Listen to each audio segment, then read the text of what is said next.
ইসলামী দুনিয়ার অন্যতম জনপ্রিয় বক্তা ডক্টর জাকির নায়েক, যিনি যুক্তির ধারায় ইসলামকে তুলে ধরেছেন বিশ্বমঞ্চে, যার ভাষণে কোটি মানুষ খুঁজে পান আলো, অনুপ্রেরণা আর আত্মবিশ্বাস, সেই ডক্টর জাকির নায়েক এবার আলোচনায় সম্পূর্ণ এক ভিন্ন কারণে।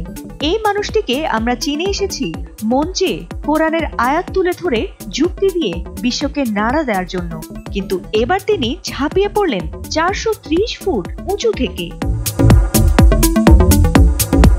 হ্যাঁ দর্শক, 430 ফুট বা 45 তলার সমান ভয়ঙ্কর উচ্চতা থেকেই এবার ঝাঁপ দিলেন বিশ্বজুড়ে কোটি মুসলিমের প্রিয় বক্তা ডক্টর জাকির নায়েক।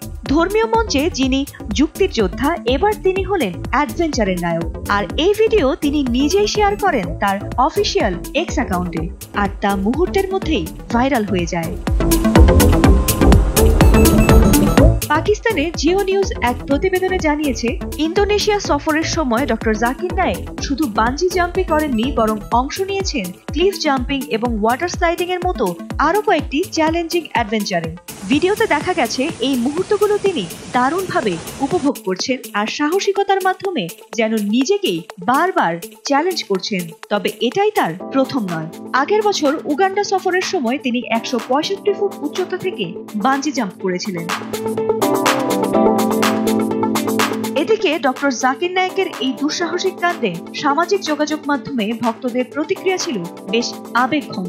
তবে শুধু অ্যাডভেঞ্চারই নয়, গত বছর পাকিস্তান সফরেও তিনি ছিলেন বেশ আলোচনায়। করাচি বিশ্ববিদ্যালয় তাকে ইসলামিক স্টাডিজে সম্মানসূচক ডক্টরেট প্রদান করে। গভর্নর হাউস আয়োজিত অনুষ্ঠানে তার ইসলাম প্রচারে অবদানের জন্য তাকে আনুষ্ঠানিকভাবে এ সম্মাননায় সম্মানিত করা হয়।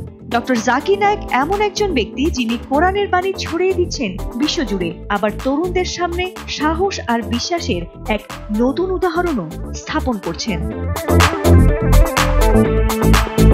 ফাতিমা সুলতানা, এটিএন বাংলা।